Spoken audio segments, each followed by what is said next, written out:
కూడి వచ్చిన మీ అందరికీ మన ప్రభువును ప్రియరక్షకుడైన యేసుక్రీస్తు వారి నామములో నా ప్రత్యేక వందనాలు తెలియజేస్తున్నాను. దైవగ్రంథం నుంచి మనం కొన్ని విషయాలు నేర్చుకునే ప్రయత్నం చేద్దాము.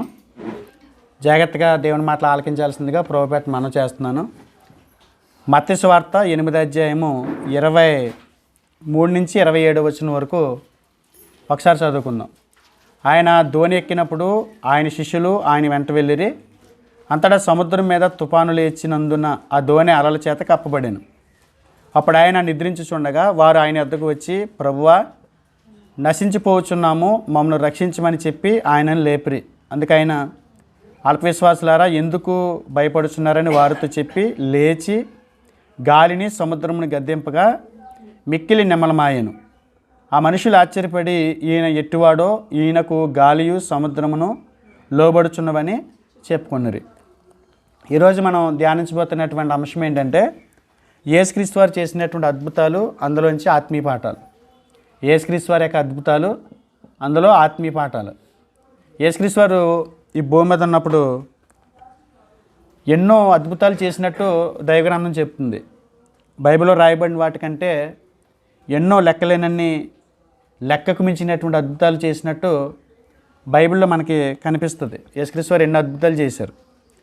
ఆయన చేసిన అద్భుతాలన్నీ బైబిల్లో రాయలేదు, కానీ రాస్తే ఆయన చేసిన అద్భుతాల గురించి రాయాలనుకుంటే పుస్తకాలు పెట్టడానికి భూలోకం కూడా సరిపోదంట.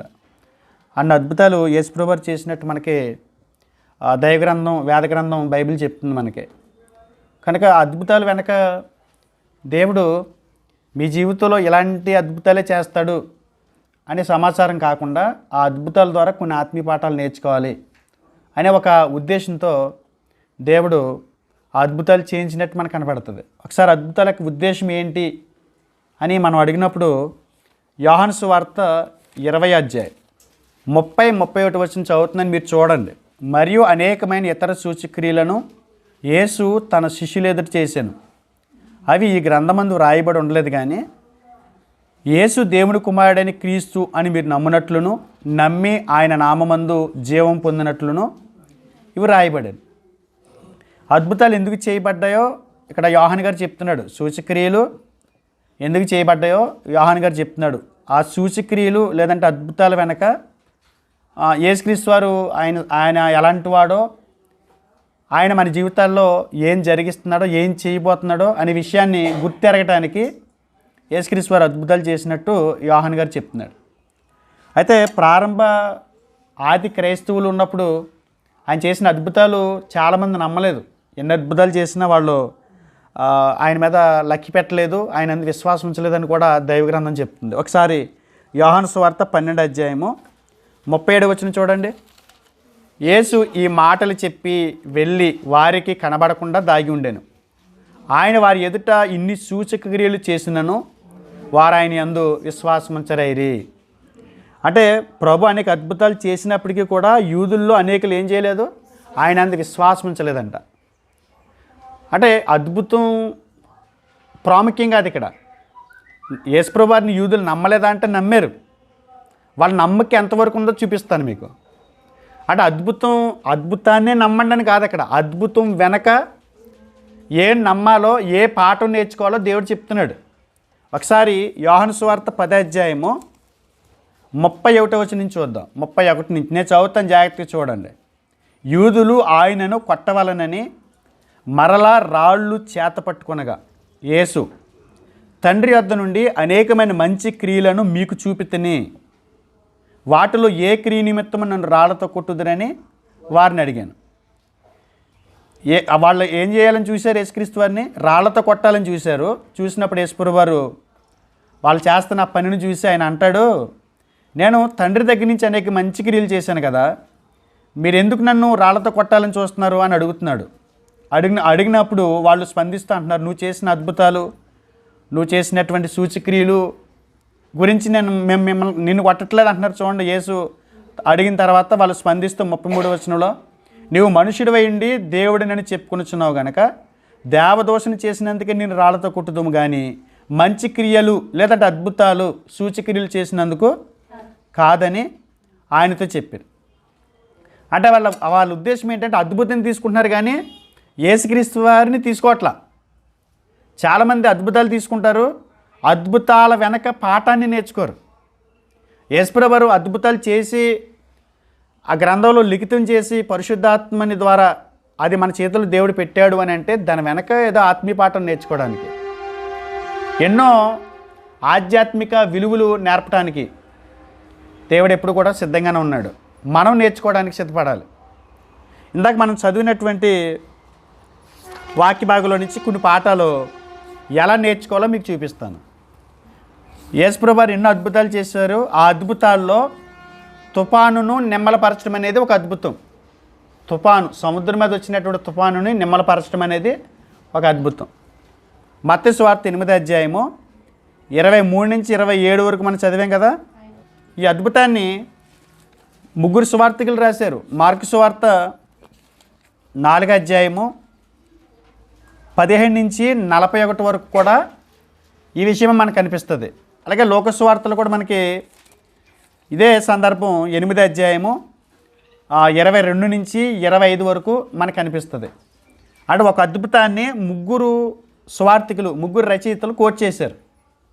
సందర్భం ఒకటే, వాళ్ళ రైటర్ని బట్టి సందర్భాలు అక్కడ కనపడతాయి మనకి. ఆ సందర్భం అయితే ఒకటే, వాళ్ళు అక్కడ కొన్ని తీసుకుని కొన్ని వదిలేస్తుంటారు. రైటర్ అన్నీ తీసుకోడు. ఈ సందర్భం 3 సువార్తలు మనకు కనిపిస్తుంది. ఇందులోంచి దేవుడు కొన్ని ఆత్మీయ పాఠాలు నేర్పించాలని దేవుడు తలంచి ఈ గ్రంథంలో ఈ మాటలు మనకి చేతులు పెట్టాడు. కనుక ఇందులోంచి కొన్ని ఆత్మీయ పాఠాలు నేర్చుకుందాం. ముందు భౌతికంగా మనం ఆలోచిస్తే మత్తయి సువార్త 8వ అధ్యాయం 23 నుంచి నేను చదువుతున్నాను మళ్ళీ. ఆయన ధోని ఎక్కినప్పుడు ఆయన శిష్యులు ఆయన అంత వెళ్ళిరి. అంతటి సముద్రం మీద తుఫాను లేచినందున ఆ ధోని అలల చేత కప్పబడెను. అప్పుడు ఆయన నిద్రించుచుండగా వారు ఆయన వద్దకు వచ్చి, ప్రభువా, నశించిపోవచ్చున్నాం, మమ్మల్ని రక్షించమని చెప్పి ఆయనను లేపిరి. అందుకే ఆయన అల్పవిశ్వాసులారు ఎందుకు భయపడుచున్నారని వారితో చెప్పి లేచి గాలిని సముద్రముని గద్దెంపగా మిక్కిలి నిమ్మలమయ్యాను. దీనికి వాళ్ళు ఆశ్చర్యపడి, శిష్యులు ఆశ్చర్యపడి, ఈయన ఎట్టువాడో, ఈయనకు గాలి సముద్రం లోబడుచున్నాయని చెప్పుకున్నారు. సందర్భం ఇది. అక్కడ విషయం ఏంటంటే, వాళ్ళు ధోని మీద వెళ్తున్నారు. 12 మంది శిష్యులు, యేసుక్రీస్తు వారు ధోని మీద వెళ్తున్నప్పుడు ఆ సముద్రం సగం దూరం వెళ్ళిన తర్వాత ఆ సముద్రం మీద భయంకరమైనటువంటి తుఫాను రావటం ద్వారా వాళ్ళు గలిబిలైపోయి కంగారు పడిపోయి యేసుక్రీస్తు వారిని కూడా అనుమానించే పరిస్థితుల్లోకి వెళ్ళిపోయారు. అలాంటి తుఫాను సముద్రం మీద వెళ్తున్నప్పుడు వచ్చింది. ఈ సందర్భాన్ని బట్టి మనం ఆలోచించాల్సింది ఏంటంటే, నేర్చుకోవాల్సిన పాఠం ఏంటంటే, మనం కూడా ఈ లోకంలో సముద్రము అనే ఈ లోకంలో ధోని లాంటి మన కుటుంబాలు, ధోని లాంటి మన జీవితాలు ప్రయాణం చేస్తున్నాయి. దీన్ని దృష్టిలో పెట్టుకోండి. ఆత్మీయ కోణంలో మనం నేర్చుకోవడానికి ప్రయత్నం చేస్తున్నాం. ఆ రోజు ఆ ధోనిలో కూర్చున్న 12 మంది శిష్యులు సముద్రం మీద ప్రయాణం చేస్తున్నారు. ఈరోజు ఆయన పిల్లలని చెప్పుకుంటున్న మనం కూడా ఈ లోకమనే సముద్రంలో ఈ దేహం అనే, లేదంటే మన కుటుంబాలు అనే, లేకపోతే మనము అనే ఈ ధోనిలో ప్రయాణం చేస్తున్నాం. అక్కడ తుఫాను వచ్చినప్పుడు పరిస్థితులు ఎలా ఉన్నాయో, ఆ తుఫాను ఎందుకు వచ్చింది, ఇవన్నీ అందులోంచి కొన్ని ఆత్మీయ పాఠాలు నేర్చుకునే ప్రయత్నం చేద్దాం. ముందుగా మనం గమనించాల్సింది ఏంటంటే, మొదటి పాఠం ఏంటంటే, మత్తయి సువార్త 8వ అధ్యాయము 27వ వచనం. ఆ మనుషులు ఆశ్చర్యపడి అన్నాడు. ఇది మార్కు గారు శిష్యులని చెప్పాడు. మనుషులు అని ఈయన అంటాడు. అక్కడ ఉన్నది ఎవరు? 12 మంది శిష్యులే కదా. ఆ శిష్యులు ఆశ్చర్యపడి, ఈయన ఎట్టివాడో, ఈయనకి గాలియు సముద్రము లోబడుచున్నామని చెప్పుకున్నారు. ఇందులో మనం నేర్చుకోవాల్సినటువంటి ఆత్మీయ పాఠం ఏంటంటే, యేసుప్రభువు వారు అద్భుతాలు చేసినప్పుడు ఖచ్చితంగా 12 మంది శిష్యులు కూడానే ఉన్నారు. ప్రతి అద్భుతాన్ని వాళ్ళు చూస్తూ వస్తున్నారు. మరి అద్భుతాలు చేస్తున్నప్పుడు చూస్తున్న వీళ్ళు నమ్మట్లేదా? నమ్మకం లేదా? నమ్మారు, యేసుప్రభువు వారిని నమ్మారు. కానీ వీళ్ళ స్థాయి కూడా ఎంతవరకు ఉందంటే, యూదులకు మించి ఒక 2-3 మెట్లు ఎక్కువ ఎక్కారేమో అంతే. యూదులకు మించి 2-3 మెట్లు ఎక్కువ ఎక్కారేమో. వాళ్ళు కూడా తక్కువగానే భావిస్తున్నారు యేసుప్రభువు వారిని. ఈ అద్భుతం ద్వారా వాళ్ళు ఏమంటున్నారు? ఈయన ఎట్టివాడో అని పదాన్ని ఈయన వాడాడు. కానీ మార్కు సువార్తలు అలా వాళ్ళ. మార్కు సువార్త 4వ అధ్యాయం చూడండి, 41వ వచనంలో ఏమంటున్నారు చూడండి. వాళ్ళు వారు మిక్కిలి భయపడి, ఈయన ఎవరో ఈయన ఎట్టివాడు అని మత్తయ్య గారు లిఖితం చేస్తే ఈయన ఏమని లిఖితం చేస్తున్నాడు? ఈయన ఎవరో. మరి యేసుప్రభు భర్త ఇంచుమించు 2 సంవత్సరాల పైన నడుచుంటారు అప్పటికే, లేదనుకుంటే 1 సంవత్సరం అనుకుందాం. కానీ ఎన్నో అద్భుతాలు చూస్తున్నారు కదా వీళ్ళు. మరి ఏమని వెంబడిస్తున్నారు? నీకు అర్థమవుతుందా? ఏమని నమ్ముతున్నారు ఆయన్ని? అంటే వారి నమ్మికలో కూడా ఏం కనపడుతుంది? బలహీనతలు కనపడుతున్నాయి. మనం కూడా ఈ లోకంలో మనం కలిగి ఉన్న దేవుడు ఆయన ఎట్టువాడో మనకు తెలియాలి. నీకు అర్థమవుతుందా? ఆయన ఎట్టువాడో మనకి తెలియాలి. నమ్మాం. ఎందుకు నమ్మావు? చాలామంది వారి జీవితాలు ఎలా ఉంటాయంటే, నిజ దేవుడిని అబ్రహాం గారు నమ్మాడు. అదే దేవుడిని లోతు గారు కూడా నమ్మాడు. అబ్రహాం గారు నమ్మాడు, లోతు అంటే తన తమ్ముడు కొడుకు లోతు గారు కూడా నమ్మాడు. కానీ ఇద్దరు నమ్మికలు తేడా ఉంది. కంటికి కనబడకపోయినా నమ్మిన విశ్వాసం అబ్రహాం గారిది. మరి ఈయన ఎవరు నమ్మాడు? అదే దేవుడిని ఎలా నమ్మాడు? మా అన్నయ్య నమ్మాడు కాబట్టి, లేకపోతే మా బాబాయ్ నమ్మాడు కాబట్టి నేను నమ్ముతున్నాను. చాలామంది నమ్మకం ఎలా ఉంటుందంటే, యేసుప్రభు వారితో డైరెక్ట్ పరిచయం ఉండదు. డైరెక్ట్గా మనస్ఫూర్తిగా ఆయన్ని తెలుసుకుని పరిపూర్ణంగా హృదయంలోనికి ఆహ్వానించి ఆయన ఎవరో తెలుసుకుని నమ్మే విశ్వాసం క్రైస్తవ సమాజంలో చాలా తక్కువ ఉంది. పౌలు గారు ఒక మంచి మాట అంటాడండి, నేను నమ్మిన వాడిని నేను ఎరుగుదును అంటాడు ఆయన. పరిచయం చేసుకుంటున్నప్పుడు నిజంగా మనం నమ్మిన దేవుణ్ణి, ఆయన స్థితిని, ఆయన క్యాపబిలిటీని చెప్పగలిగే స్థితి ఉండాలి. లేదనుకోండి మనం నమ్మిన ప్రయోజనం ఉండదు. తిమోతికి రాసిన 2వ పత్రిక 1:12 చూడండి. 1వ అధ్యాయము 12వ వచనం. ఈ హేతువు చేత ఈ శ్రమలను అనుభవించుచున్నాను కానీ నేను నమ్మిన వాణిని ఎరుగుదును గనక నేను సిగ్గుపడను. నేను నమ్మిన వాణిని నేను ఎరుగుదును. సాధారణంగా చాలామంది యేసుప్రభు గురించి అడిగినప్పుడు ఆయన ఏంటో చెప్పలేరు. కారణం ఏంటంటే వారి నమ్మిక అంతా కూడా ఎలా నమ్మారు అని అంటే, మా అమ్మ నమ్మిందని పిల్లలు, నా భర్త నమ్మాడని భార్యలు, నా భార్య నమ్మింది కాబట్టి అని భర్తలు, ఇలా వెంబడిస్తున్నారు తప్ప వ్యక్తిగతంగా దేవునితో పరిచయాలు లేవు. దేవుడు ఎలాంటి వాడో తెలుసుకుని నమ్మిన దాఖలాలు లేవు. జాగ్రత్తగా ఆలోచించండి. అక్కడ తుఫాను వచ్చినప్పుడు ఆ దోణిలో ఉన్నటువంటి యేసుక్రీస్తు వారిని కలుగున్న శిష్యులు ఈయన ఎవరో అంటున్నారు. ఇప్పటికీ చాలామందిని అడగండి, యేసుప్రభు ఎవరని అడిగామనుకోండి, యేసుప్రభు ఎవరంటారంటే యేసుప్రభు వారే అంటారు కొంతమంది. వాళ్ళకి పూర్తిగా యేసుక్రీస్తు వారి గురించి సరైన అవగాహన లేదు. మనం నేర్చుకోవాల్సినటువంటి మొదటి పాఠం ఏంటంటే, యేసుక్రీస్తు వారు నిజదేవుడు అని నమ్మాలి. యేసుక్రీస్తు వారు నిజదేవుడు అని మనస్ఫూర్తిగా నమ్మిన విశ్వాసం మన దగ్గర ఉండాలి. ఒకసారి చూడండి. కొలసీలకు రాసిన పత్రిక 1వ అధ్యాయము 15వ వచనం. ఆయన అదృశ్య దేవుని స్వరూపి అయి సర్వ సృష్టికి ఆది సంభూతుడై ఉన్నాడు. ఆయన అదృశ్య దేవుని స్వరూపి. ఎవరి స్వరూపట? అదృశ్య దేవుని స్వరూపి.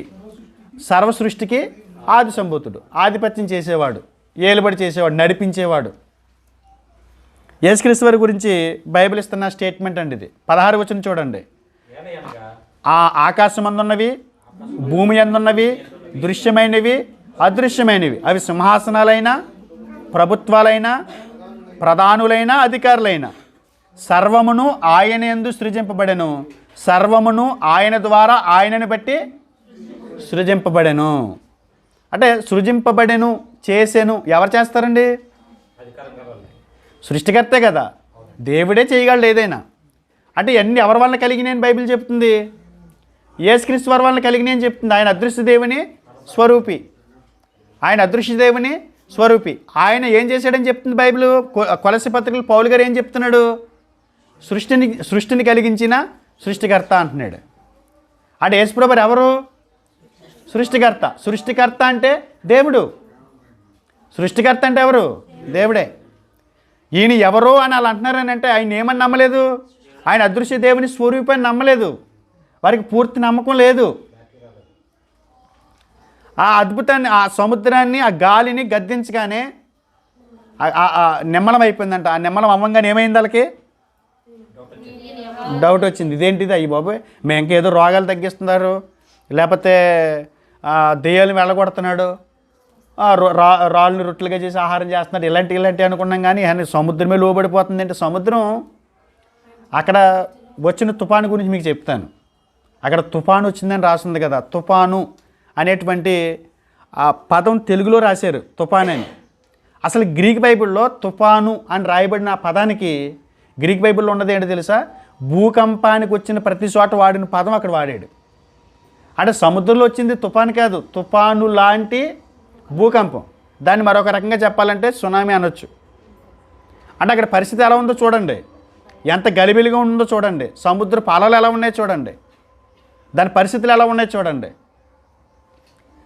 ఆ పరిస్థితులు చూసినప్పుడు నిజంగా అలాంటి తుఫాను ఒక్కసారిగా, అలాంటి భూకంపంతో కూడుకున్న ఆ పరిస్థితిని ఒక్కసారిగా ఆగు అన్నప్పుడు, ఆగు అన్నాడు కదా ఆయన, గద్దించాడని ఉంది కదా. ఇక్కడ గ్రీక్ బైబిల్ అలా లేదంట, మూతికి చిక్కని చుట్టాడని ఉందంట. మొరుగుతున్న కుక్కకి మూతికి చుట్టేసాడు చిక్కం, మొరుగుతున్న కుక్క మూలను కూర్చుంది అన్నట్టుగా ఉందంట గ్రీక్ బైబిల్లో.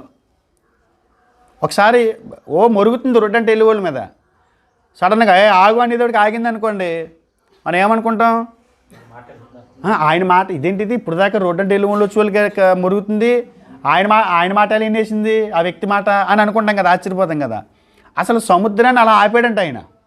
నిజంగా అలాంటి అలలపై ప్రయాణం చేస్తూ ఆపదలు ఉన్నప్పుడు యేసుప్రభువు వారు గద్దించగానే నెమ్మలమైనటువంటి సముద్రాన్ని, ఆ తుఫానుని చూసినప్పుడు వీళ్ళకి అనిపించిందంట, ఈయన ఎవరు అంటే ఎవరని నమ్మావు? ఏదో చిన్నగా నమ్మాను. ఒక్కొక్కసారి కొంతమంది చూడండి, సేవకుని కూడా అలాగే నమ్మే వాళ్ళు ఉన్నారు. ఏదో మా పాస్టర్ గారు బాగానే చెప్తారండి అంటారు. ఎక్కడైనా ఒక్కొక్కసారి చూడండి, అబ్బా ఇవాళ భలే చెప్పారండి అంటే ఏమనుకుంటున్నారు అంతకు మునుపు అంటే ఏదో అందరిలో మామూలుగా చెప్తారు అనుకున్నాడు. ఏదో మంచి మెసేజ్ తగిలినప్పుడు అంటాడు, అబ్బా చాలా తెలిసినికి అంటే. మరి అంతకుముందు ఏమనుకున్నాడు? మీకు అర్థమైందా? ఏదో అందరూ అంటాడే ఏదో నేర్చుకున్నది చెప్తాడు అనుకుంటారు. ఇలా కొంతమంది మీద అభిప్రాయం కూడా అలాగే ఉంటుంది. కానీ మనుషుల మీద అలాంటి అభిప్రాయం కలిగి ఉన్న పర్లేదు, కానీ మనం నమ్మిన వాడిని అలాంటి అభిప్రాయం కలిగి ఉంటే మనం నష్టపోతాం. మన జీవితాల్లో కార్యాలు జరగకపోవటానికి, మన జీవితాల్లో వచ్చే తుఫానులు నెమ్మలం కాకపోవటానికి ప్రధానమైనటువంటి కారణం ఏంటి తెలుసా? ఆయన ఎవరో, ఆయన శక్తి ఏంటో మనకు తెలియకపోవటమే. తుఫాను గొప్పదా? తుఫానును నిమ్మలపరిచిన దేవుడు గొప్పడా కదా? తుఫాను గొప్పదా? తుఫానునే రప్పించగల దేవుడు గొప్పడా అని అడుగుతున్నాను కదా. ఆ తుఫాను వలన వాళ్ళకి ఏమొచ్చింది? సమస్య వచ్చింది. తుఫాను వలన వచ్చిన సమస్య గొప్పదా? సమస్యని నిమ్మలపరిచే దేవుడు గొప్పడా? దేవుడు గొప్పడు. అందుగురించే మన జీవితాల్లో మనం కలుగున్న దేవుణ్ణి మనకి తెలియకుండానే ఆయన ఎవరో అనుకునే స్థితిలో బ్రతుకుతున్నాం. సమస్య వచ్చినప్పుడు దేవుని వైపు చూడం, ఎవరి వైపు చూస్తాం? సమస్య వైపు చూస్తాం. మీరు ఎప్పుడు చూడండి, సమస్య వచ్చినప్పుడు సమస్య వైపు చూస్తాం, సమస్యను కూడా తీసేయగలిగే దేవుని వైపుకి మనం చూడం. అందుగురించి మనం నమ్మిన దేవుడు ఆయన ఎంత శక్తిమంతుడో, ఆయన ఎంత సామర్థ్యం కలిగిన వాడో, మనం ఎలాంటి దేవుణ్ణి కలిగి ఈ లోకంలో బ్రతుకుతున్నామో అన్న సంగతిని మర్చిపోతుంటాం. దేవుడు మనకు నేర్పుతున్న పాఠం ఏంటో తెలుసా? ముందు నేనేంటో పూర్తిగా తెలుసుకోండి అంటున్నాడు. మొదటి పాఠం ఏంటి? నేనేంటో తెలుసుకోండి. ఎవరైనా నిజదేవుడు, ఆయన నిజదేవుడు, సర్వాధికారి, నిరంతరము స్తోత్రార్హుడు. కొంతమంది ఆ సామర్థ్యాన్ని గుర్తించక ఫెయిల్ అవుతుంటారు. టాలెంట్ గుర్తించరు, కొంతమంది పక్క టాలెంట్ గుర్తించరు, అందుకని వాళ్ళని వాడుకోరు. అలాగే మన దేవుడిని మనం ఆయన శక్తిని మనం గుర్తించలేనప్పుడు ఆయన సామర్థ్యాన్ని మనం ఉపయోగించుకోలేం. మొదటి పాఠం ఏంటి? ఆయన నిజదేవుడు, ఆయన సామర్థ్యం కలిగిన వాడు, శక్తివంతుడు, ఆయన ఆశ్చర్యకార్యాలు చేసేవాడు, ఏదైనా నెమలపరిచేవాడు, ఏదైనా ఆయన ముందు కుక్క వలె కూర్చోవాలి, తోక ఊపుకుంటా. ఈ పాఠాన్ని మనం నేర్చుకోవాలని దేవుడు ఈ యొక్క అద్భుతం గురించి రాయించినట్టు మనకు కనబడుతుంది. మన జీవితాల్లో కూడా తుఫాను వంటి కష్టాలు వస్తాయి, తుఫాను వంటి సమస్యలు వస్తాయి, తుఫాను వంటి బలహీనతలు వస్తాయి. అనేక రకాలైనటువంటి ఆర్థిక సంబంధమైన సమస్యలు కూడా వస్తాయి. ఎప్పుడు ఎటువైపు చూడాలి కదా? ఇది మొదటి పాఠం. రెండో పాఠం ఏంటంటే మత్తయి సువార్త 8వ అధ్యాయము. ఆ అధ్యాయాన్ని మీరు విడవకండి. మత్తయి సువార్త 8వ అధ్యాయము 23. ఆయన ధోని ఎక్కినప్పుడు ఆయన శిష్యులు ఆయన వెంట వెళ్ళిరి. ఆయన ధోని ఎక్కినప్పుడు ధోనిలో ఎవరున్నారు చెప్పాలి. వాళ్ళతో పాటు ఎవరున్నారు? ఆయన ఉన్నాడు. ఇలా గుర్తించిన సంగతి ఏంటంటే ఆయన ధోనిలో ఉన్నా కూడా ఆయన గుర్తించలేదు. వాళ్ళు ఆ ధోనిలో ఎవరున్నారు? అంటే నేను అనుకుంటున్నాను యేసుప్రభు వారు ఉన్నా లేకపోయినా లైఫ్ జాకెట్లు ఉంటే బాగుండు అనుకున్నారేమో అనుకుంటున్నాను. అర్థం అవ్వలేదా? మనల్ని కొంతమంది విజిట్ చేయడానికి గోదావరిలోకి అట్లోకి తీసుకెళ్తారు. తీసుకెళ్ళేటప్పుడు ఏమిస్తారు వాళ్ళు? జాకెట్లు ఇస్తారు కదా. ఎందుకని? ప్రమాదం ఏమన్నా జరుగుతుందేమో కాదు అక్కడ. మా వల్ల ఏం కాదు లోనికి వెళ్ళిన తర్వాత. ఇక అర్థం అవ్వలేదా? ప్రమాదం జరుగుతుందో జరగదో తర్వాత ఒకవేళ ఏదైనా జరిగితే మట్టి మాకు సంబంధం లేదు. అందు గురించే మీకు మేము ఇస్తున్నాం, లైఫ్ జాకెట్ ఇస్తున్నాం. ఒకవేళ పడిపోయింది అనుకో మమ్మల్ని మేము కాపాడుకోవడానికే తల ప్రాణం తోక్కొస్తుంది. కాబట్టి తొడుక్కోండి అని ఇస్తారు. అది లేకపోతే లోనికి అలౌ చేయరు. గవర్నమెంట్ కూడా రూల్ అది. నేను అనుకుంటున్నాను యేసుప్రభు వారు ఉన్నా వీళ్ళకి భయం వేసిందంటే అర్థం ఏంటంటే వీళ్ళకి యేసుప్రభు వారితో పని లేదు. 1 కేజీ బంగారం ఉంటే బాగుండు అనుకుంటాం మనం ఏదైనా కష్టం వచ్చినప్పుడు. నిజం చెప్పాలి. 1 లక్ష రూపాయల శాలరీ ఉంటే బాగుండు అనుకుంటాం. కష్టం వచ్చినప్పుడు ఎవరు ఉండాలి? ధోనిలో ఎవరున్నారు? యేసుప్రభు వారు ఉన్నారు. కానీ దేనికోసం చూస్తున్నారు వాళ్ళు గుర్తించింది ఏంటంటే కష్టం వచ్చినప్పుడు నా కుటుంబం అనే ధోనిలో క్రీస్తున్నాడు అని నమ్మితే మంచి జరిగేది. కానీ వాళ్ళు నమ్మలేదు. కష్టం వచ్చినప్పుడు, బాధ వచ్చినప్పుడు, సమస్య వచ్చినప్పుడు, ఈ లోకమైన సముద్రంలో తుఫాను లేచి మన మీద ఏదైనా దాడి చేస్తే, మన మీదకి పొంగితే నిజంగా వారిలాగే మనం కూడా ఏం చేస్తున్నాం? మన బంధువుల వైపు చూస్తూ ఉంటాం. మన బంధువులు ఉంటే బాగుండు అనుకుంటాం. మన కులస్తులు ఉంటే బాగుండు అనుకుంటాం. ఒక మంచి రాజకీయ నాయకుడు దొరికితే బాగుండు అనుకుంటాం. అవునా కదా? నిజం చెప్పండి, నిజమే చెప్పండి.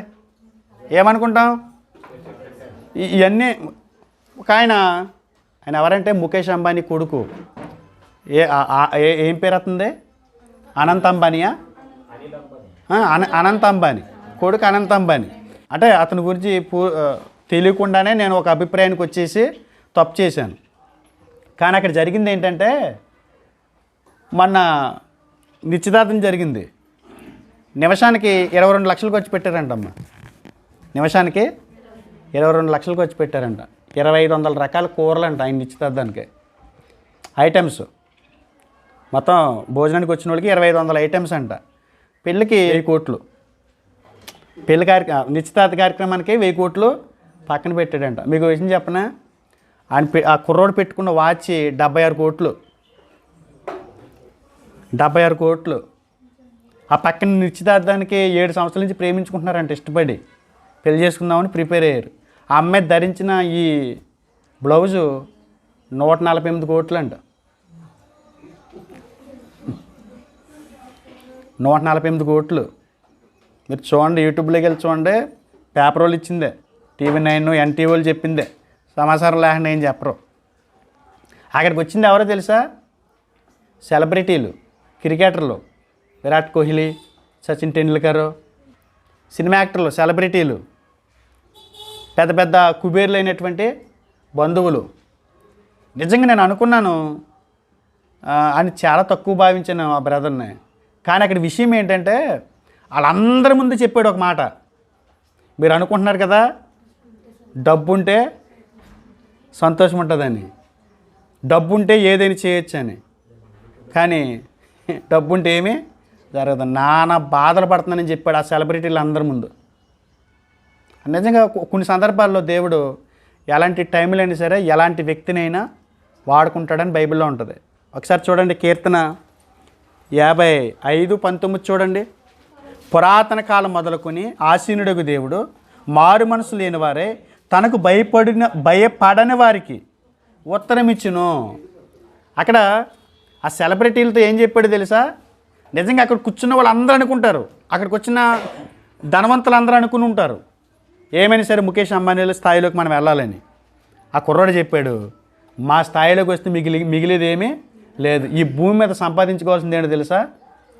ఆరోగ్యం, మనసుకి మనశ్శాంతి, ఆత్మకి నిత్యత్వం అని చెప్పాడు.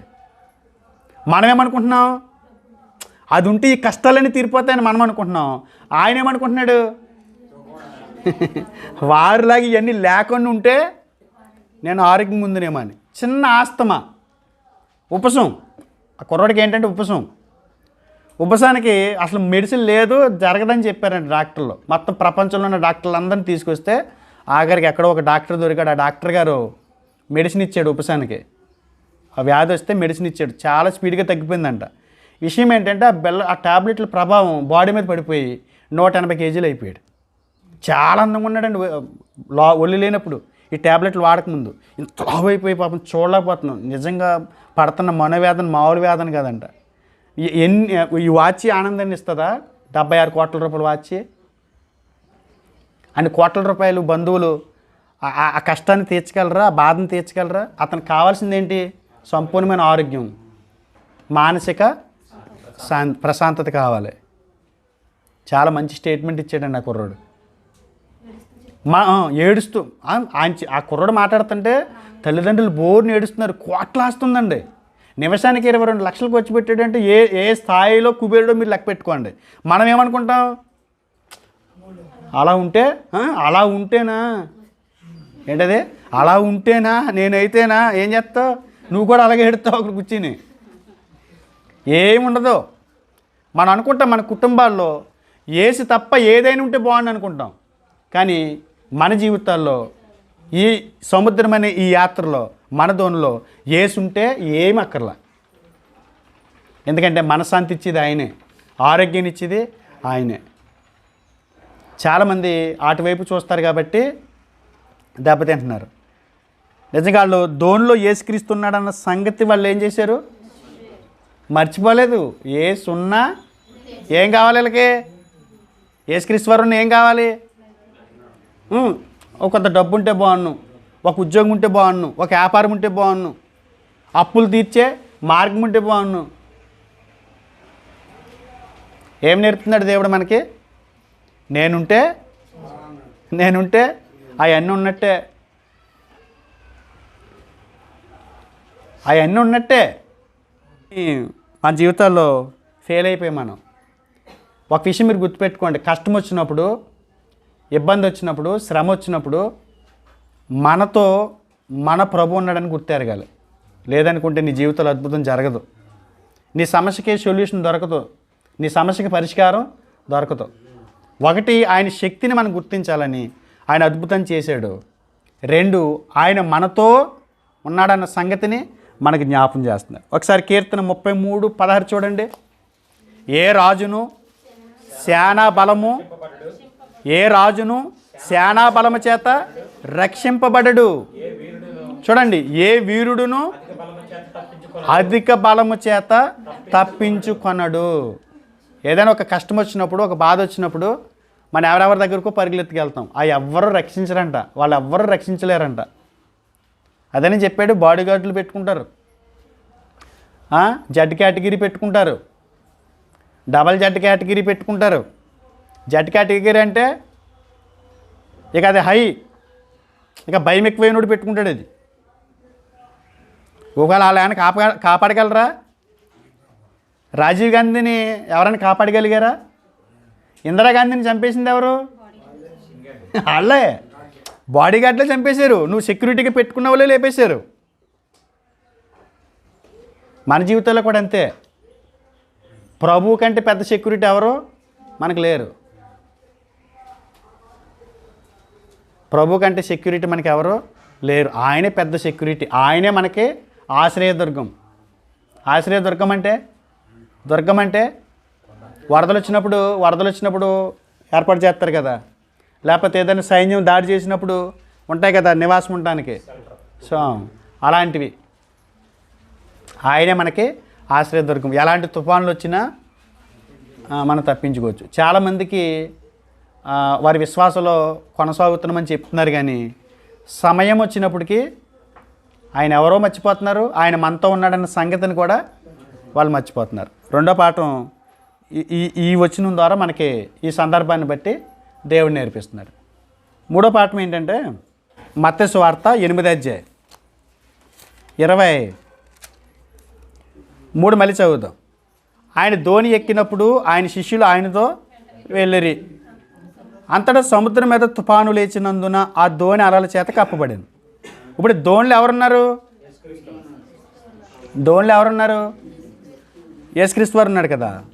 యేసుక్రీస్తు వారు ఉన్నప్పుడు నిజంగా వాళ్ళు ఏమనుకుంటారు? ఒకవేళ నమ్మేరా అనుకుందాం, యేసుక్రీస్తు వారు వారితో ఉన్నాడని నమ్మేరా అనుకుందాం, బలమైన విశ్వాసమే ఉందనుకుందాం, మాకు భయం లేదు, ఆయన మాతో ఉన్నాడు అని అనుకుందాం. చాలామంది ఇదే కోణంలో ఆలోచిస్తారు. దేవుడు ఆయన నమ్ముతారు, ఆయన మా ధోనిలో ఉన్నాడు, మా కుటుంబాల్లో మాతో ఉన్నాడు అని నమ్ముతారు. కానీ మైనస్ ఏంటంటే ఆయన మాతో ఉంటే కష్టాలు రావనుకుంటారు. అది మైనస్. అర్థవాలేదా? ఆయన నమ్ముకున్నాను కాబట్టి నాకేం రాకూడదు? కష్టం రాకూడదు. ఆయన నాకు దేవుడు కాబట్టి నాకేం రాకూడదు? ఆర్థిక సమస్యలు రాకూడదు. ఆయన నా దేవుడు కాబట్టి నాకేం రాకూడదు? వ్యాధులు రాకూడదు. ఇదేమి విశ్వాసం అండి బాబు? అంటే ప్రభువుని కలిగి ఉన్న శిష్యుల మీదకి తుఫాను ఎలా వచ్చిందో ఆయన నమ్మిన మన జీవితాల్లో కూడా ఒక్కొక్కసారి తుఫానులు లేవచ్చు. అవునా కాదా? ప్రభువుని కలిగి ఉన్నా కూడా ధోని మీదకి ఏం వస్తుంది? తుఫాను వస్తుంది. చాలామంది పాపం దేవుళ్ళలోంచి వెనక్కి వెళ్ళిపోవడం గల కారణం ఏంటంటే ప్రభువుని నమ్ముకుంటే మాకు ఏ కష్టాలు రావు, అనారోగ్యాలు రావు, ఆర్థిక సమస్యలు రావు, ఎలాంటి ఇబ్బందులు ఉండవు, హ్యాపీగా ఉంటుంది అనుకుంటారు. కానీ యేసుప్రభు వారు అలాగే ఏం చెప్పలేదు ఎక్కడ. ఏమండి? సముద్రం మీద తుఫానులు అలలు రాక తప్పదు. అలాగే ఈ లోకంలో బ్రతుకుతున్నంతకాలం మనకి కష్టాలు శ్రమలు రాక తప్పవు. ఖచ్చితంగా వస్తాయి. కాకపోతే ఒక విషయం మీరు గుర్తుపెట్టుకోండి. సమస్య వచ్చినప్పుడు, సమస్య లేనప్పుడు, ఈ రెండు సందర్భాల్లో ఒక విషయం ఆలోచించండి. సమస్య వచ్చినప్పుడు ఎవరి వైపు చూస్తాం? ఆర్థిక సమస్య వచ్చిందండి, ఆర్థిక సమస్య లేదే అనుకుందాం. ఒకవేళ డబ్బుంటే ఎవరి వైపు చూస్తాం? పర్సు వైపు చూస్తాం. ఆ పర్సులో డబ్బు పోతే దేవుని వైపు చూస్తాం. కొంతమంది దగ్గర ఉన్న లక్షణం ఏంటంటే కష్టం వస్తేనే దేవుని వైపు చూస్తారు. ఒకరిని పైకి చూపించాలని ప్లాన్ వేసుకున్నారంట ఇద్దరు. ఇటు 5 అంతస్తులు ఉండి ఆ నేమని సరే పైకి చూపిస్తాను చూడ అంటున్నాడంట. ఇటు ఒకడు చూపించి పైకి చూద్దాం అన్నాడంట. చూడని చెప్పేసి మెల్ల గొలుసు వేసాడంట కింద. ఏహిదోడికి ఇల్లు చూసి తక్కువని తీసుకుని జేబులో పెట్టుకున్నాడంట. అది కింద పాడేస్తుందోనే తీసుకుని జేబులో పెట్టుకున్నాడంట. అన్నాడంట ఈ పట్టు చూస్తాడు చూడని చెప్పి కడియం తావున్న కడియం కింద వేసాడంట. వేస్తే ఈ కడియం జేబులో పెట్టేసుకున్నాడంట. 2 పెట్టేసుకుని బలి పడతానని పెట్టేసుకున్నాడంట. చూడరాడు ఎన్నేసినా నేను చూపిస్తాను చూడు అన్నాడంట. చూపించాడాడంట. పూలకుండా నెత్తి మీద ఆడాడంట. ఎవడరాడా అని పైకి చూశాడంట. అర్థమైందా? కష్టం వస్తేనే చూస్తారనమాట. కష్టం వచ్చినప్పుడే దేవుని వైపు చూస్తాం. ఆ కష్టాలు మన జీవితంలోకి రాను ఉండే. ఆ కష్టం వచ్చినప్పుడైనా మన ప్రార్థన పెరుగుతుందేమో. ఆ కష్టం వచ్చినప్పుడు మన బైబిల్ అయినా చదువుతామేమో. కానీ కొంతమంది కష్టాలకు కారణాలు వేరండి. కొంతమంది కష్టాలు ఆయన పిల్లలు ఆయన వైపు చూస్తారని కోరికతో లేపుతాడు. కొంతమంది కష్టాలు కావాలని తెచ్చుకుంటారు. అది నేను చెప్పిన మాట కాదు, దేవుడే చెప్పింది. ఇర్మియా గ్రంథం 2:19 నీ దేవుడైన యెహోవాను విసర్జించుటయు నీకు నా ఎడల భయభక్తులు లేకుండుటయు బాధకును శ్రమకును కారణమగునని. మళ్ళీ చదువుతాను చూడండి, మళ్ళీ రేట్ చేద్దాం ఈ పాయింట్. నీ దేవుడైన యెహోవాను విసర్జించుటయు నీకు నా ఎడల భయభక్తులు లేకుండుటయు బాధకు శ్రమకు కారణం. బాధకి శ్రమకి కారణం ఏంటంట? దేవుని విసర్జించాడంట. దేవుని ఎడల భయభక్తులు లేవంట. దేవుని ఎడల భయభక్తులు లేకపోతే, దేవుణ్ణి విసర్జిస్తే ఎలాంటి కష్టాలు వస్తాయో, ఎలాంటి శ్రమలు వస్తాయో, ఎలాంటి ఇబ్బందులు వస్తాయో అది మరొకసారి జ్ఞాపకం చేయడానికి ఆయన ఏం చేస్తున్నాడట, నీవు తెలుసుకుని గ్రహించినట్లు నీ చెడుతనము నిన్ను శిక్షించును, నీవు చేసిన ద్రోహము నిన్ను గద్దించినని ప్రభువును సైన్యములకు అధిపతియగు యెహోవా సెలవిచ్చుచున్నాడు. కష్టాలకు కారణం ఏంటట, దేవుణ్ణి విసర్జించడం అంట. కష్టాలకు కారణం ఏంటట, ఆయనందు భయభక్తులు లేకపోవటం అంట. ఇప్పుడు ఎవరు శిక్షిస్తున్నారు నిన్ను? దేవుడు కాదు అక్కడ, నీ చెడుతనమే. నీ బాధలకు కారణం నీ చెడుతనమే, నీ శ్రమలకు కారణం నీ చెడుతనమే. అదవలదా? కొంతమంది జీవితాల్లో కష్టాలకు ఎందుకు అనుమతి వస్తుంది? చెడుతనం, భయభక్తులు లేకపోవటం, విచ్చలవిడి జీవితం. దేవుడంటే భయం లేదు. సిలువలో దొంగ అంటున్నాడు, చచ్చిపోయే ముందు భయం నిలపాల్సిన అవసరమేమి లేదు, ఇంకా కాసేపట్లో చచ్చిపోతాను కాబట్టి గొడవలేదు అనుకోవచ్చు.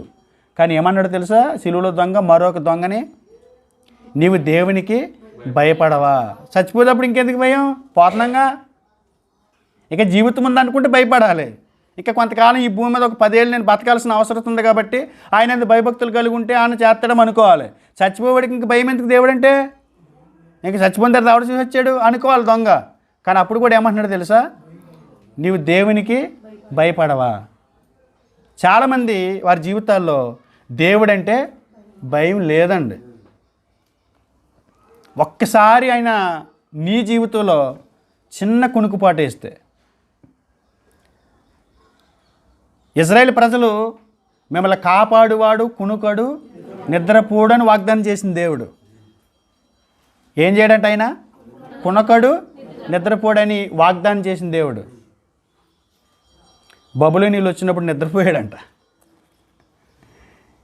ఎవరి మీదకి? ఎందుకు నిద్రపోయాడు చెప్పాలి? ఎల్లో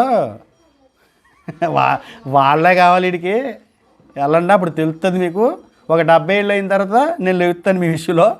నేను ఇంకా నాకు ప్రజలు ఉన్నారు, వాళ్ళ విషయంలో నేను మెలకుగా ఉండాలి, కునుకుపాటు వేయకూడదని చెప్పాడు. మన జీవితాలు కూడా అంతే. ఒక్కొక్కసారి జీవితంలోనికి కష్టాలు వస్తున్నాయనంటే దేవుని వైపు చూడాలని, ఒక్కొక్కసారి కష్టాలకి మనం కారణం అవటాన్ని బట్టి. అర్థమైందా? ఏమి నేర్చుకోవాలి ఈ అద్భుతం ద్వారా? ఈ అద్భుతం ద్వారా ఏం నేర్చుకోవాలి? యేసుక్రీస్తు వారు మనతో ఉన్న కష్టాలు రావు అని అనుకోకూడదు, వస్తాయి. ఏం చేయాలి మనం కష్టం వచ్చినప్పుడు? ఒకసారి కీర్తనకారుడు మాట్లాడుతున్నాడు చూడండి.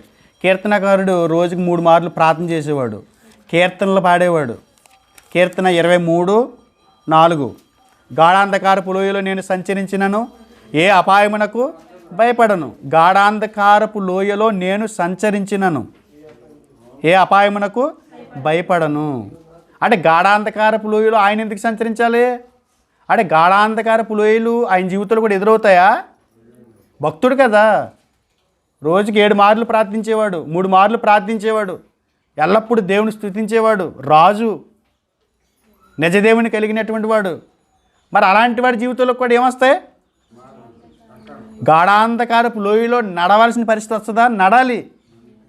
నడలేదా? అపశోలం తిరగబడినప్పుడు, అపశోలం ఎదురు తిరిగినప్పుడు తిరగలేదా? వెళ్ళాడు. ఇదేంటి ప్రభువా, నాకు ఈ కష్టాలు చచ్చిపోవాలనిపిస్తుంది ప్రభువా, నాకు బతకబుద్ధి వేయట్లేదు ప్రభువా. ఏమేయట్లేదు? బతకబుద్ధి వేయట్లేదంట. నిజంగా మాట అన్న తర్వాత ఆ రాత్రే ఒంట్లో బాగాలేదు, అసలు షేక్ అయిపోతుంది బాడీ. అది ఎప్పుడు మన జీవితంలోకి అలాంటి జ్వరాన్ని మనం ఎదురు చూడలేదు. అలాంటి జ్వరం వచ్చింది, హాస్పిటల్ ఎందుకు చచ్చిపోయినా పర్లేదన్నా, చచ్చిపోతే కానీ ఆ రాత్రి మనకి ఏమైపోద్ది? బతికేయాలి అంటే ఏ హాస్పిటల్ మంచిదో తీసుకెళ్ళండి అంటాం. ఎందుకు వచ్చిన కబుర్లు అయ్యి? అలాంటి మాటలు క్రైస్తవులు పెట్టిన నోట్ల ఎందుకు అవి? రాని చూసుకుందాం. ఈ అద్భుతం ద్వారా దేవుడు నేర్పిస్తున్న పాఠం ఏంటి తెలుసా? నేను మీతో ఉన్న గాఢాంధకారపు లోయలో సంచరించాల్సిన పరిస్థితులు వస్తాయి. ఆయన ఏమన్నాడు చూడండి, నీవు నాకు తోడయుందువు, నీ దుడ్డు కర్రయు నీ దండమును నన్ను ఆదరించును. నీవు నాకు తోడై ఉన్నావు, నీ దుడ్డు కర్ర నీ దండమును నన్ను ఆదరించును. గాఢాంధకారపు లోయలు వెళ్ళే పరిస్థితులు వస్తాయి. అలాంటప్పుడు ఆయన ఏం చేస్తాడట? మనతో ఉంటాడంట. సమస్య తీవ్రమైపోయిన తర్వాత కానీ చూడలేదు ఆయన. సమస్య తీవ్రమైపోయేటప్పటికి కూడా ఆయన చూడలేదు. చూడంటారు తిరగబడిపోతే ధోని తిరగబడిపోతే ఎవరు వెళ్ళిపోతారు ముందు? ఆయన కూడా పడిపోతారు కదా అందులో. నువ్వు ఎంత నిబ్బరంగా ఉండాలి. ఒకటి చూడండి, ఒకళ్ళ పరిస్థితి ఎలా ఉంటుందంటే, వాళ్ళ నమ్మకం ఎలా ఉంటుందంటే, ఏదో కడుపు నొప్పి వస్తుంది, ఈ మూల నొప్పి వస్తుంది, 4 రోజులు తగ్గుతులేదు, ఏంటి భయం వేస్తుంది, 24 గంటలు నొప్పి, లేకపోతే పేగోరిపోయి ఏంటో అలసర ఏంటో భయపడుతున్నాడు. ఈలోగా అవతలో ఎవడో ఫోన్ చేసి, ఏంటంటే 4 రోజుల నుంచి కుడిపక్క నీ మూల నొప్పి వస్తున్నాడు. అమ్మ నీకు కూడా వస్తుంది అయితేనే, నాకే అనుకున్నాను, అయితే పర్లేదురా బాబా. వీరికి ఇలాంటి ధైర్యాలు కావాలి. అంటే నాతో పాటు ఇంకోడు ఉన్నాడు, ఆడికి కూడా. అంటే ఇవన్నీ ప్రాబ్లమ్స్ అందరికి ఇలా వస్తున్నాయి అన్నమాట. నిజం చెప్పండి, మీ జీవితంలో లేదా? ఉంటుంది. నాకు వచ్చిన సమస్య ఇంకొకటి వస్తే మనం పొంగిపోతుంది, ధైర్యం వచ్చేస్తుంది మనకి. దేవుని బట్టి రాదు ధైర్యం మనకి. ఒకసారి ఆలోచించండి. దీని ద్వారా దేవుడు నేర్పిస్తున్నటువంటి పాఠం. మరొక పాఠం ఏంటంటే ఒకసారి మత్తయి సువార్త 8వ అధ్యాయం, మత్తయి సువార్త 8వ అధ్యాయం 23 నుంచి చూద్దాం. 23 నుంచి. ఆయన ధోని ఎక్కినప్పుడు ఆయన శిష్యులు ఆయన వెంట వెళ్ళిరి. అంతటా సముద్రం మీద తుఫాను లేచినందున ఆ ధోని అలల చేత కప్పబడాను. అప్పుడు ఆయన నిద్రించుచుండగా ఏం చేస్తున్నాడంటే ఆయన, అది ఎలాంటి తుఫాన్? అది భయంకరమైన అలలు. చూడండి, పక్కన ఏదో ఫుల్ సౌండ్ ఎట్టేసి, ఇప్పుడు నేను వాకింగ్ చెబుతున్నాను కానీ ఆడ గంటకే వాదన వచ్చేస్తుంది, నాకు ఎలబుద్ధి వేయట్లేదు ముందుకి. చిన్న గంట.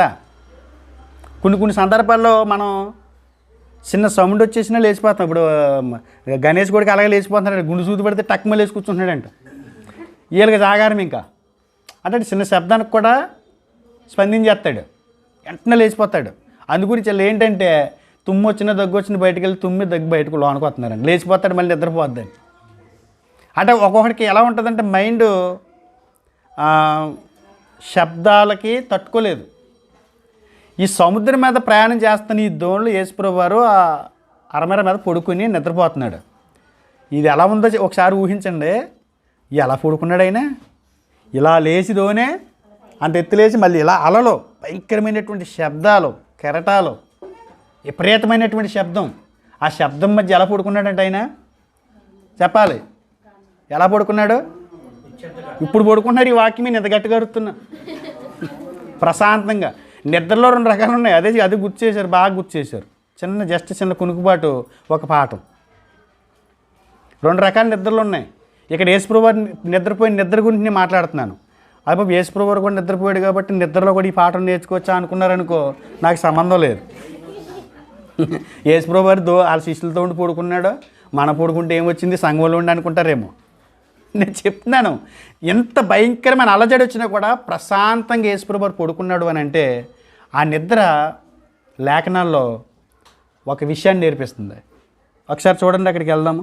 యోబు గ్రంథం 11వ అధ్యాయం. యోబు గ్రంథము 11వ అధ్యాయం 18, 19 చూడండి. యోబు గ్రంథము 11, 18, 19. నమ్మకమునకు ఆస్పదము కలుగును గనుక నీవు ధైర్యంగా ఉందువు. నమ్మకమునకు ఆస్పదము కలుగును గనుక నీ నమ్మకానికి ఒక కారణం ఉంది. నీ నమ్మకానికి, నీ విశ్వాసానికి ఒక కారణం ఉంది. కనుక నువ్వు ధైర్యంగా ఉంటావు. నీ ఇంటిని నువ్వు పరిశోధించి సురక్షితంగా పడుకుంటావు. ఇంటిని చూసుకున్నావు, అన్నీ బాగానే ఉన్నాయి, బయట అవి పెట్టాము, కొత్త జోలు కొనుక్కుంటే జోడెట్టినా నిద్రపోరాళ్ళు. ఎవడన్నా నట్టుకుపోతాడు, కొత్త జోడని నిద్రట్టదాడికి. అక్కడ అది ఎట్టాను, అక్కడ షాప్కి తారం అదే వేసాను, లేపేస్తాడేమో అని చెప్పేసి వాళ్ళకి నిద్ర ఎట్టదు. ఈయన ఇల్లంతా చూసుకుని పడుకుంటాడంట హాయిగా. ఎలా పడుకుంటాడంట? ఎవరి భయము లేకుండా నువ్వు పండుకుందువు. ఇది ఎవరి మీద నమ్మకం చెప్పాలి? దేవుడు అసలు నా ఇంటి గుమ్మాల నుంచి చీపురు పుల్ల వెళ్ళినా తెలిసిపోద్ది. ఒకవేళ వెళ్ళిపోయినా నాకు నష్టం లేదు, అది నాకు అవసరం లేదు, నాకు అవసరమైందే ఉంటుంది, నాకు అవసరం లేనిది పోద్ది, ప్రశాంతంగా నేను నిద్రపోతాను. ఇది ఎవరి మీద విశ్వాసం? లేఖనాల్లో సుఖమైనటువంటి గాఢ నిద్ర దేవుని మీద విశ్వాసాన్ని వ్యక్తం చేస్తుంది. కొంతమంది పడుకోరండి. మొన్న అదేదో లేపేశారు కదా, గత గవర్నమెంట్ ఉన్నప్పుడు ఏదో డబ్బులు దాచుకునేది పెద్దది, అదే డబ్బులు దాచుకునేది ఒకటి ఉంది కదా, చాలామంది డబ్బులు కట్టేశారు అందులో. స్విస్ బ్యాంక్ కాదు, అదే అగ్రిగోల్డ్. అగ్రిగోల్డ్ ఇప్పుడు లేపేసినప్పుడు చాలామంది పడుకోలేదంట సంవత్సరం. అగ్రిగోల్డే కదా, అందరూ కట్టారు. గవర్నమెంట్ అటాచ్మెంట్ అనుకుంటుంది. అసలు నిద్రపోలేదు. తర్వాత ఎవరు వచ్చి నేను ఇస్తానన్న తర్వాత కొద్దిగా 4 రోజులు పడుకున్నారంట. మళ్ళీ ఆయన పోయేసరికి నిద్రపోయింది. మళ్ళీ నిద్రపోరేళ్ళకి, నిద్ర అట్టదేళ్ళకి. ఈ తుఫాన్ల మధ్య ఎలా నిద్ర పడద్దండి అని అడిగారు అనుకో, యేసుప్రభువు పడుకున్నాడు. ఎందుకు పడుకున్నాడు ఆయన? ఆయనకి దేవుని మీద విశ్వాసం. మానవ దేహంలో ఉన్న క్రీస్తుగా దేవుని మీద ఆయనకి నమ్మకం. ఒక్కొక్కసారి ఈ సుఖనిద్ర దేవుని మీద విశ్వాసాన్ని వ్యక్తం చేస్తుందంట. యోబు గారు అలాగే పడుకున్నాడంట. యేసుప్రభువు అలా పడుకుంటే అర్థం ఏంటి? ఆయన అంత ప్రశాంతంగా ఉన్నాడు ఇంత అలజడిలో అంటే వీళ్ళు ఏం అర్థం చేసుకోవాలి? ఒకసారి చూడండి ఇంకొక మాట, కీర్తన 3:5 యెహోవా నాకు ఆధారము, కావున నేను పండుకొని నిద్రపోయి మేలుకొందును. 10,000 మంది దండెత్తి నా మీదకు వచ్చినను, మోహరించినను, నేను భయపడను. అసలు అప్పుడు ఎవరు తరుపుతున్నాడు తెలుసా? అభిషోలం అనే కొడుకు తరిమేస్తున్నాడు, చంపేస్తాను కనపడతా అంటున్నాడు. ఆ కొండల్లోంచి లోయల్లోంచి అలాగ పైకి కిందకి దిగి పైకి ఇలా వెళ్తున్నాడు. కానీ రాత్రి పడుకున్నప్పుడు మాత్రం భయపడి పారిపోతున్న ఈ దావీదు గారు నిద్రపోయినప్పుడు మాత్రం భయం లేదంట. పడుకుంటే వచ్చి చంపేస్తాడని భయం లేదంట. ఎందుకే తెలుసా? దేవుని మీద అసలు పడుకుంటే ఎప్పుడు లేస్తాడంట? కరెక్ట్గా 6 గంటలు లేస్తాడంట. శుభ్రంగా పడుకుంటాడో శుభ్రంగా లేస్తాడు. మనం పడుకుంటాం ఎన్నిసార్లు లేస్తాం చెప్పాలి. మధ్యలో పీడకళ్ళు వచ్చేస్తాయి కొంతమందికి. పీడకళ్ళు ఎందుకు పీడకళ్ళు వచ్చేస్తున్నాయి వీళ్ళకి చెప్పాలి. ఎందుకు పీడకళ్ళు వచ్చేస్తున్నాయి వీళ్ళకి? అప్పుడు దాకా సెల్ చూస్తారు. ఆ సెల్లోని ఏదో లాస్ట్ది చూసి దేయింది ఏదో చూస్తారు, పెట్టేసి పడుకుంటారు, అది వచ్చేది. రాత్రంతా ఏడిపించేసాడండి సాతాను. ఆడి మీద ఎత్తుకు నువ్వు పెద్ద విశ్వాసం నీ దగ్గరికి వచ్చాడు, సమయం అంతా నీ దగ్గర వేస్ట్ చేసుకోవటానికి చాలా ఇబ్బంది పెట్టేసాడండి. బాబా నువ్వు ప్రార్థన పరురాలు, మరి నువ్వు ప్రార్థన పరుడు, మరి నువ్వు ఆయన జట్టే కదా, అతని జట్టే కదా, నువ్వు నీ జోలికి ఎందుకు వస్తాడు? ఏసునామమ్మను పో అంటున్నారంట. ఒక 7 కుర్రోళ్ళు అంతా కలిసి ఇంటికి వెళ్ళిన తర్వాత చదవండి, అపోస్తుల కార్యాలు 19 ఉంటుంది. ఇలాగ పౌలు అక్కడికి వెళ్ళాడంట. ఏంటి కేకలు ఏంటంటే ఏసునామని దెయ్యాలు అలగొడుతున్నారు అని చెప్పారంట. వెళ్ళి ఎదురుకుండా కూర్చున్నాడంట. అలా కుర్చీలో వీళ్ళందరూ ఏసునామని పో అంటున్నాడంట. అప్పుడు ఆడు వచ్చి అన్నాడంట, నేను పౌలుకు తెలుసు, నాకు ఏసు తెలుసు, మీరెవరా అన్నాడంట. మరి ఏసునామని పో అంటున్నావు, నువ్వు మా లిస్ట్లో లేవు, నువ్వు మా వర్గమే, నీకు తెలీదా అంటున్నాడు. వాళ్ళు మమ్మల్ని బాధ పెట్టేస్తున్నారు. బాధ పెట్టి వాళ్ళు టార్గెట్ చేస్తారు తప్ప నీలాగా శుభ్రంగా సెల్ చూసి పడుకుని కూడా జోలికి రాడబ్బా. నువ్వు పడుకుంటలేదని, నిద్ర పడతలేదంటే కారణం ఏంటంటే నువ్వు అని బాధ పెడుతున్నావు. కొన్ని సందర్భాల్లో చూడమనే చూడట్లేదు సరిగ్గా. పీడకాళ్ళు వచ్చేసి నిద్ర పడతలేదు కొంతమందికి. సమస్యలు మైండ్ నిండా పెట్టేసుకుని నిద్ర ఏం పడుతుందండి. దేవుడి మీద నమ్మకం ఉంటే కనుక సమస్య మన బుర్రలో ఉండదు, మన మెదడులో ఉండదు. ఏం చేయాలి? యేసుప్రభువులా ప్రశాంతంగా పడుకోవాలి. అది ఆయన విశ్వాసాన్ని చూపిస్తుంది. వీళ్ళ దగ్గర ఏమి లేనట్టు ఇప్పుడు ఇంతకీ విశ్వాసం లేదు. శ్రమ అంట, నిజమైన విశ్వాసం శ్రమలకు భయపడదంట. శ్రమ తినమన్నా నువ్వు కృంగిని ఎడల చేతకాని కూడా అవుతావు అంటున్నాడు. తుఫాన్లు వచ్చినప్పుడు, అలలు వచ్చినప్పుడు మనం ఎలాగైతే ఒక గృహం నుండి ధైర్యంగా ఉంటామో, మాకు సేఫ్టీగా ఉందని అనుకుంటామో, క్రీస్తులో ఉన్నవాడు కూడా అలాగే ఉండాలి. అలాంటి విశ్వాసాన్ని ప్రదర్శించాలి. ఆ విశ్వాసం ఎప్పుడు తెలుస్తుంది? ఇలాంటి తుఫాన్లు వచ్చినప్పుడే కదా మన విశ్వాసం ఏంటో, మనం ఆయన మీద ఎంత నమ్మకం ఉందో తెలిసేది. ప్రశాంతంగా పడుకున్నాడు. ఇలాంటి సుఖనిద్ర మన విశ్వాసాన్ని వ్యక్తం చేస్తుంది. కొంతమంది నిద్రపోతున్నారు. ఆడు సాయంత్రం 9ంటికి పడుకుని 11ంటికి లేస్తాడు. ఈ నిద్ర దేవుడి మీద విశ్వాసంతో వచ్చే నిద్ర కాదు ఇది.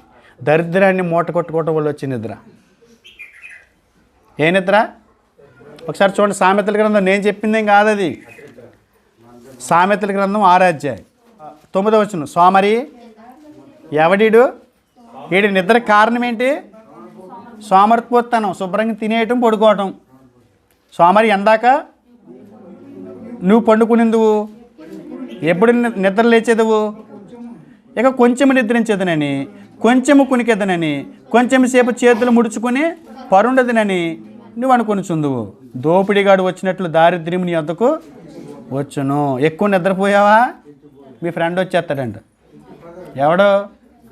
ఆయుధదారుడు, దరిద్రుడు. దరిద్రుడు నీ చుట్టూ వైఫైలో పనిచేస్తాడు. నువ్వు లెగ్దామన్నా లేవలేవు. 2 రకాల నిద్రలు ఉన్నాయి. ఒకటి దేవుని మీద విశ్వాసం ఉంచడం ద్వారా సుఖంగా నిద్రపోయేది. ఒకటి మన తలపోట్లు, లేనిపోయిన తలపోట్లు పెట్టుకోవడం ద్వారా వచ్చే దరిద్రం అది. ఇందులో ఎన్ని పాఠాలు నేర్చుకున్నాము? ఎన్ని? 4. ఒకటి, యేసుక్రీస్తు వారు నిజమైన దేవుడు, శక్తిమంతుడని నమ్మాలి మన జీవితాల్లో. 2, ఆయన మనతో ఉంటాడు అని అంటే అన్నీ ఉన్నట్టే. 3, ఆయన మనతో ఉన్నా కష్టాలు రావని అనుకోకూడదు. 4, పూర్తి విశ్వాసం ఉండాలి. పూర్తి విశ్వాసం ఉండాలి. పూర్తి విశ్వాసం ఉండాలి. 5వది ముగించుకుందాం. ఇక 5వది, వాళ్ళ దగ్గర అల్ప విశ్వాసం ఉంది. నిజంగా యేసుప్రభువు వారు చెప్పాడు ఏమని? అద్దరికి పోదుము. అద్దరికి పోదుమంటే ఏంటి? అందులో భరోసా కనపడుతుంది. అద్దరికి పోదుమంటే మాట ఇచ్చాడు. ఖచ్చితంగా ఏం వచ్చినా దోణి తిరగబడిపోయినా వీళ్ళు మళ్ళీ 12 మంది తిరగబడిపోయిన దోణి మీద కూర్చుని అవతలకి వెళ్ళిపోతారు. ఆయన మాట ఇచ్చాడు అంతే. పైగా ఎవరి తోడంట? నా జీవం తోడంటాడండి ఆయన. మీరు ఒట్టు ఎవరి మీద ఏడైనా, ఎందుకంటే అంత మాయగలు కదా. నిజం, నేను మారిపోయాను, నీ మీద ఒట్టు అంటాడు. ఎవరిని? భార్యని. అంటే ఇది చచ్చిపోతే ఇంకా బాగా పాపం చేయొచ్చు అని. ఇలాగ మాండు ఆవిడ మీద ఒట్టేస్తాడు, నీ మీద ఒట్టు అంటాడు. అంటే ఆవిడని లేపేద్దామని. బాబాయ్ నా మీద ఒట్టు బాబాయ్ అంటది ఆవిడ. నీ మీద ఒట్టుగా అంటది భార్య భర్తని. మారరు. వాళ్ళు లేపెత్తే గొడవ వదిలిపోద్దని ఒట్లేస్తారు వీళ్ళు. మాట మీద నిలబడేవాళ్ళు కాదు వీళ్ళు. మాట ఇచ్చినోడు నిలబడేవాడు కాదు. అవతల వ్యక్తి మీద ఈ వ్యక్తికి ప్రేమ లేదు. అందుగురించి ఇలాంటి మనుషులు ఎవరు కనపట్టలేదు ఆయనకి. ఒట్టు పెడదామంటే నమ్మకాన్ని పుట్టించడానికి. అందుగురించి ఆయన ఏమంటాడు తెలుసా? మీరు చూడండి, పాత నిబంధనలో, కొత్త నిబంధనలో కూడా ఎవరి మీద ప్రమాణం చేయడంటే ఆయన మీద నా జీవం తోడంటాడు. నేను చచ్చినంత ఒట్టు అంటాడంట. ఒకవేళ నీకు అది చేయకపోతే నేను చచ్చినంత ఒట్టు. దేవుడు చచ్చిపోతాడండి? జరిగిద్దా? మరణమైన అంచుల దాకా వస్తుందా? విశ్వాసం అద్దరికి పోదామని చెప్పిన తర్వాత మనం దాని మీదే నమ్మకంగా మనం కొనసాగితే ఖచ్చితంగా దేవుడు మన జీవితాల్లో వచ్చిన తుఫాల నుంచి మనల్ని గట్టెక్కిస్తాడు. చాలామంది గట్టెక్కడానికి మందు వాడుతుంటారు. ఏ మందు? సేమన మందు. సేమన మందు కాదు. ఈ మధ్య ఆంధ్రప్రదేశ్లో మంచి మందు ఇచ్చారంట. దాన్ని పట్టుకుంటే ఎడిక్ట్ అయిపోతున్నారంట. అందులో మనశ్శాంతి వెతికితే దొరకదు నీకు. అందులో నీకు నెమ్మది దొరకదు. నువ్వు అద్దరికి చేరుస్తానని చెప్పిన దేవుడి మీద నమ్మకం పెట్టుకో. మాట ఇచ్చాడు కదా. మళ్ళీ లేనిపోను కూడా వాళ్ళు ఎవరిని ఏమి అనకండి బాబా అని చెప్పేసి పాపుల పక్షంగా నిలబడే భక్తులు కూడా ఉన్నారు. వాళ్ళు ఏమనకండి. ఏమనకపోతే ఎవరంటారు మరి? ఏమో ఏ పరిస్థితుల్లో చేశాడో అలాగా అని అనకూడదు. మనం సమర్థించకూడదు. అది కరెక్ట్ కాదు. పరిస్థితులు ఏదైనా దేవుడి కోసం బతకటం నేర్చుకోమని చెప్పాలి. మరి బాధ్యత అది. నేను అక్కడ కూర్చున్నా నేను ఈ మాట నేను తీసుకోవాలి. నాకు వర్తింతుంది అది. ఆఖరిది ఏంటంటే అది మార్కు సువార్త 4వ అధ్యాయం 38. అందుకే ఆయన లేచి గాలిని గద్దించి దోనె 38 ఆయన దోనె అమరమున తలగడ మీద తలవాల్చుకుని నిద్రించుచుండాను. వారు ఆయనను లేపి, బాధకుడా మేము నశించిపోవచ్చున్నాము, నీకు చింత లేదా? నీకు చింత లేదా అని ఆయనతో నిజంగా ఈ మాట చాలా తేలిక కదా. ఎవరిని నిందిస్తున్నారు వీళ్ళు? నీకు చింత లేదా? నిజంగానో తోడబుట్టిన వాళ్ళు ఉన్నారండి ఇద్దరు. ఆ తోడబుట్టిన వాళ్ళ కోసం ఒక అన్న రాత్రి అనక పగలనక నిద్ర లేకుండా చాలా కష్టపడుతున్నాడు. ఆ పిల్లలకి ఆ తోడబుట్టిన వాళ్ళకి భవిష్యత్తు చూపిద్దామని. కష్టపడేదంతా వాళ్ళ కోసమే, చేసేదంతా వాళ్ళ కోసమే. వాళ్ళిద్దరు వచ్చి ఒకేసారి మేము ఎలా ఉన్నామంటే నీకు చింత లేదు, నీకు బాధ లేదు, అవతల పోరా అన్నారనుకోండి. ఒకసారి ఎలా ఉంటుంది ఆ బాధ? ఎలా ఉంటుంది? చాలా బాధ ఉంటుంది, వర్ణనాతీతం. ఇదేంటిది, వాళ్ళ కోసం నేను ఉంటే నీకు చింత లేదా అని అడుగుతున్నారంటారు చూసారా. అలా యేసుప్రభువారు అన్నప్పుడు ఎంత బాధపడి ఉంటాడో మీకు చింత లేదా అని. ఎందుకని ఆయన కలువరి సిలువలో ప్రాణం పెట్టాడండి. ఆయన సిలువలో ప్రాణం పెట్టాడు. అప్పుడంటే అప్పటికి ప్రాణం పెట్టలేదు కాబట్టి ఒకవేళ వాళ్ళు అన్నారని పక్కన పెట్టండి. ఇప్పుడు మనం కూడా దేవుడిని నిందిస్తున్నాం, దేవుని మీద లేనిపోని నిందలేస్తున్నాం. నాకు ఇన్ని బాధలు వచ్చేసినాయి, నాకు ఇన్ని కష్టాలు వచ్చేసినాయి, దేవుడు ఏం చేశాడు? నీకు చింత లేదా, ఆయనకి పట్టింపు లేదు నేనంటే మరి నువ్వు ఆయన గురించి తెగ పట్టించేసుకుంటావు. మరి నీకు చింత లేదా ఏంటంట? నీకు చింత లేదా? లేరా దేవుని నిందించి క్రైస్తవులు లేరా? డైరెక్ట్గా ఎవరిని నిందింతారు? దేవుణ్ణే నిందించేస్తారు. నీకు అసలు బాధ లేదు, నా వల్ల నా గురించి నీకు బాధ లేదు, అసలు పట్టించుకుంటలేదని చెప్పి ఆయన మీద నిందలేస్తుంటారు. అదే చెప్తున్నాడు యేసుప్రభువు. ఏమంటాడంటే నీకు చింత లేదా అని అనకండి. మిమ్మల్ని వచ్చి అనుదినం ఆయన ఏం చేస్తున్నాడు? చింతించుచున్నాడు. సాతాను గర్జించే సింహం వల్లే ఎవరు మింగుదినా ఆడు తిరుగుతుంటే ఎవరు దొరికేస్తారని చెప్పి యేసుప్రభువు చింతిస్తున్నాడు. దొరక్కండి అయ్యా అని చెప్పి అనుదినం మన మీద ధ్యాస పెట్టుకుని ఆయన చింతిస్తున్నాడు. ఆయనకి చింత లేకపోతే మన జీవితాల్లో మార్పు లేదు తప్ప. ఒక విషయం గుర్తుపెట్టుకో, చింత లేదా అని నువ్వు అడక్కో. నువ్వు చేసి పని ఏంటి ఒకసారి గుర్తుపెట్టుకో. నువ్వు ఎలా బ్రతుకుతున్నావో నువ్వు ఒకసారి ఆలోచించు. నీ జీవితంలోనికి తుఫానులకు కారణాలు ఏంటో తెలుసుకో. ఒక్కొక్కసారి కామోద్రేకం ఒక తుఫానులో మన మీద దాడి చేస్తుంటుంది. జోదం ఒక్కొక్కసారి మన జీవితాల్లో తుఫాన్లో దాడి చేస్తుంటుంది. మద్యపానం ఒక్కొక్కసారి మన జీవితాల్లో తుఫాన్లో దాడి చేస్తుంటుంది. ఆ తుఫాన్లన్నీ కూడా దేవుడి పాదాల దగ్గరికి వస్తే దేవుడు వాటన్నిటినీ తరిమేస్తాడు. కానీ నువ్వు అక్కడికి వెళ్ళటం అంటే నువ్వేమంటున్నావు? నీకు చింత లేదంటున్నావు. నువ్వు చేసే పనులను చేసేస్తావు, నిందలు మాత్రం దేవుడికి వేస్తావు. జాగ్రత్తగా ఆలోచించండి. మన క్రైస్తవ జీవితంలో దేవుడు ఒక అద్భుతం చేశాడని అంటే ఆ అద్భుతం వెనక ఇలాంటి పాఠాలు నేర్చుకోవాలని. తుఫానును నిమ్మలింపజేశాడంటే చదువుకుని వదిలేస్తాం దాన్ని. కానీ అందులో దేవుడు ఎన్ని ఆత్మీయ పాఠాలు నేర్పిస్తున్నాడు. ఇవాళ నేను అనుకుంటున్నాను, మీకని కాదు, నేనే వాక్యం చెప్పుకున్నాను అనుకుంటున్నాను. నాకు నేనే వాక్యాన్ని బోధించుకున్నాను అనుకుంటున్నాను. నేను చాలా బాధపడుతున్నాను ఈ వాక్యం చెప్పిన తర్వాత. నేనే ఇందులో కొన్నిటికి ఆ చెప్పబడిన మాటలకి అర్హుణ్ణి అని నేనే అలా ఉన్నానని నాకు అనిపిస్తుంది. మరి మీకు ఎంతమందికి అనిపిస్తుందో నాకు తెలియదు. కానీ మన ధోని ఈ లోకమైన సముద్రంలో ప్రయాణం చేస్తున్నప్పుడు దేవుడు ఆ రోజు ఆ తుఫానులో వారిని ఎలా రక్షించుకుంటూ ఎలా కాపాడుకుంటూ వచ్చాడో అలాగే మన జీవితాల్లో కూడా అయినా చేస్తాడు, కార్యాలు చేస్తాడు. కానీ అక్కడ ఆ శిష్యులు ఎలాంటి లోపాలు అయితే కలిగి ఉన్నారో అలాంటి లోపాలు మనలో ఉండకూడదు. అందుగురించి వాళ్ళ జీవితంలో జరిగిపోయింది అది చదివి మనం ఏం తెచ్చుకోవాలి? బుద్ధి తెచ్చుకోవాలి. ఉదాహరణకి వారికి సంభవించినవి మనకు బుద్ధి కలగటానికి అవి రాయబడ్డాయి. ఆలోచిస్తారా? ఆలోచించండి, చింపకండి, ఆలోచించండి అంతే. అర్థమైతే దేవునికి స్తోత్రం. ఓకేనా? ప్రార్థన చేసుకుందాం.